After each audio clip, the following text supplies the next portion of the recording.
Hello, it's Gabby here for you. Before we jump onto this week's podcast, I just want to let you know about 2 ways that you can work with me. First of all, I do one-to-one coaching and I do that via Zoom, so we can jump on a Zoom call at a time to suit you. The second thing I've got for you is an online coaching course that's 12 modules that you can download straight away now. There will be a link somewhere around these podcast notes. And this is the course that I've designed, and it's got everything in it that I wish I'd have known when I finished cancer treatment and I was lost.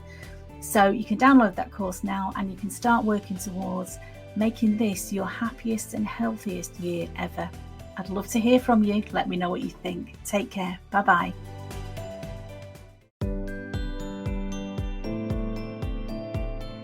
Hello there, it's Gabby here from Confidence After Cancer, and I hope this finds you well. This week I'm talking about cultivating resilience. And what does that mean? It means that, we all go through difficult times in life. We all go through difficult, challenging times, and goodness me, there's so much of that going on in the world at the minute. But really, if you can cultivate your resilience, if you can build up your inner strength, then you've got some coping mechanisms, you've got some resilience, you've got some ways of dealing with whatever the crazy world is going to throw at you. And you can survive. You've survived tough times in the past. I know you have. And unfortunately, I'd love to tell you that all those bad times are behind you. But so many people that I'm working with, friends, people around me at the minute are struggling with so many different challenges. And I'm never going to break any confidences on here. There's a lot of family stuff going on. There's a lot of relationship stuff going on. I'm not quite sure what's going on in the world. It feels like a lot of things are breaking down at the minute, and that can be really, really challenging. I've got some friends who are going through some really emotional stuff with their children, and that's harsh. That is really harsh for them to deal with. So whatever your situation is, I'm not going to talk about individual circumstances. I'm going to give some general pointers really about what you can do to dealing with tough times that we're all going to get. What can you do to build up your own resilience? I'm talking about developing coping mechanisms to deal with stress, uncertainty, and fear. So I've got 3 main areas of things that have helped me and things that help people that I work with. The first one is finding a supportive community. The second one is a tool that you can start every day with, and it's a gentle practice that you can take 3 or 4 minutes every morning to build up your resilience. And the third one is doing something that you love, creative pursuits.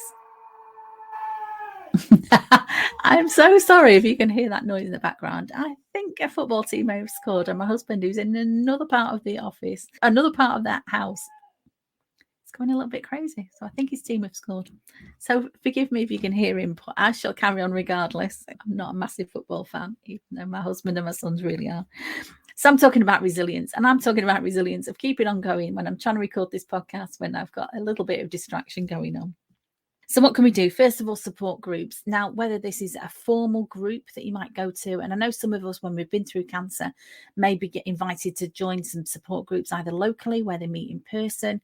I've got near me a wonderful Macmillan Centre in Manchester that I've attended, where the power of meeting people who've been through a shared experience, I cannot tell you just the warm feeling that gave me of meeting people who understood, because I felt when I had my cancer diagnosis, a lot of my friends and family, as sympathetic as they were and as much as they wanted to support me, they didn't really know what it was like. So just to be able to talk to somebody else about a subject like randomly as neuropathy or some of the side effects that go with the treatment, and be able to talk, without judgment or without having to worry about how other people are feeling. My husband didn't want to hear every day how terrible and how wretched I was feeling. And sometimes you do have to put on a bit of a brave face.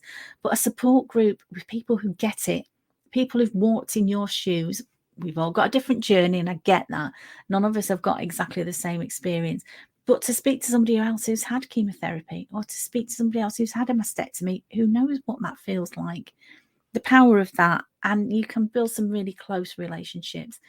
I just put a little caveat in there to say some support groups that I've experienced online can be quite negative, can be quite doom and gloom. And that's not for me, because I think there's enough doom and gloom in the world.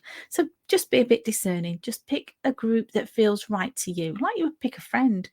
We pick people around us, and sometimes you think, that they maybe were right for me at that time, but at the minute they're not supporting me. I know relationships are a two-way thing. It's not just about what they can give to you, but just be really discerning and make sure you're getting the right support with all of these things that I'm talking to you at the minute. If you struggle with any of it, ping me a message and I'm here for you, and let's talk about how I can help you. The next thing I'm talking before about the little tool and technique that you can do every day, just for 3 or 4 minutes if you want to, that can help you to build up your resilience. And I've seen this so many times, and it's a tool that I suggest to people when I'm coaching them. Again, when I'm coaching people, I will suggest a lot of things, and some of those will sit right with that person, and some of those not for them, and that's fine. Absolutely, I've got a lot of stuff that we can explore and what works for people. But of what I've seen so many times that helps people to build up their own resilience is the practice of journaling. And it sounds a bit crazy at first if you've never done it, but picking up a little notebook or picking up a blank piece of paper and just writing, just letting the words flow, not thinking about what's going on in there, just a stream of consciousness, whatever's in your head sometimes. And we can all drive ourselves crazy with our thoughts, feeling overwhelmed, feeling stressed, feeling like there's nothing we can do.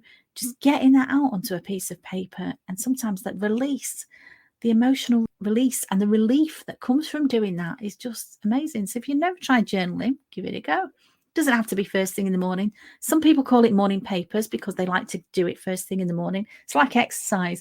You've done it in the morning, got it out the way, you've done it. You don't have to remember to, do it later in the day. If you're anything like me and you've got terrible memory, I have a little morning routine now of all the things that I'd like to do in the day. And once I've done them, then I can relax, have my shower, get myself ready for the day, knowing that the most important things that I wanted to do, they've already been done. Okay, and then the third one I'm going to talk about building resilience is creative pursuits. And that might sound a bit crazy, if I like painting, how's that going to help me be more resilient? But what it does do, it takes you away from the I sometimes call it the washing machine of thoughts that are going round and round in your head that are not helpful always. Sometimes we like to be logical about a problem and think, oh, I've got such a problem. I'm going to think about this and I'm going to come up with the answer. But, for some problems, there are no answers. If the answer is that you're afraid of a hospital appointment, if the problem you've got is you're worried about a family situation and you've had to put some boundaries in place for your own self-protection, and that's not landed very well with the person that you're putting the boundary in place, as long as you're at peace with that and you've made the right decision, there's nothing to be gained by going over and over that in your head. But we all do it. We absolutely all do it. It's a natural thing to do, wondering, could we have done things differently? Would there have been a different outcome if I'd have said something else, or if I hadn't said that? We all do that. But a creative pursuit, something that artistic that you like doing, it can be drawing, it can be painting, it can be singing, it can be dancing, it could be, anything that some people like knitting, some people like crochet, like creating something. Some people just like creating sculptures. Some people like writing. Creative writing is a wonderful thing. Whatever it is, it's a thing for you that you enjoy doing. That's the most important thing. Nobody else has to see it. Nobody else has to know about it unless you want to share it with people, and that's great. And again, you might find a community. I know there's a group. One of my friends is in a group called the Hookers, and I was like, oh, what's that all about? And it's about crochet. It's ladies that like crochet and knitting, so they like doing all these arts and crafts and sharing patterns with each other and sharing stuff that they've made and inspiring each other. So that is a lovely thing to do, and that can build up your resilience, because what it's allowing you to do, it's allowing you to just take a break from beating yourself up about things that you can't change. Yeah, things that you can't change. Don't keep thinking about them over and over in your mind, because that will sap your energy, and that's not what we want to do. We want to be building up your inner strength, building up your ability to cope with things as they come along. And I wish I could tell you that nothing bad ever is going to happen in your life again, but it will, and that's just part of life, isn't it?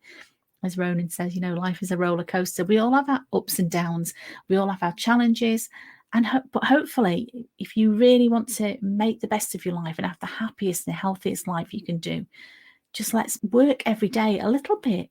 I love this book I read once called The 1% something. And it was basically saying, if you just improve what you want to do.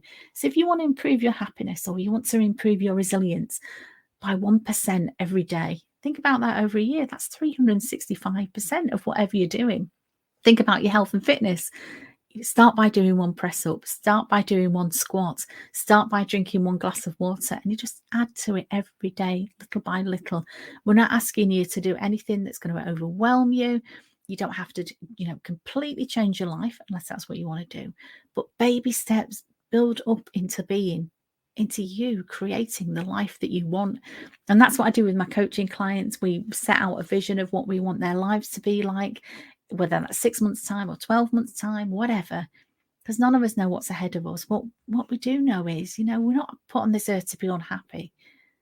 And so if you're listening to this, I'm just so grateful for my listeners, and absolutely means the world to me that you're listening to me, sharing what I've learned. As I say, I've learned a lot of stuff. I've worked so hard on my own personal development. I've been through some really tough times, many tough times in my life.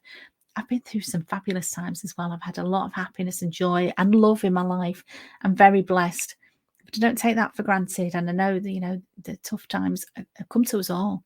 So what can we do to build our resilience? I've got some tips, some techniques, some coaching tools that I can use. If you're struggling with anything, as always, you can talk to me in confidence. Ping me a message, reach out to me. I'd love to hear from you. It means the world to me. As always, have a wonderful week. Stay safe and stay sane in this bonkers world that we're living in. I love you, my darling, and thank you. It means the world.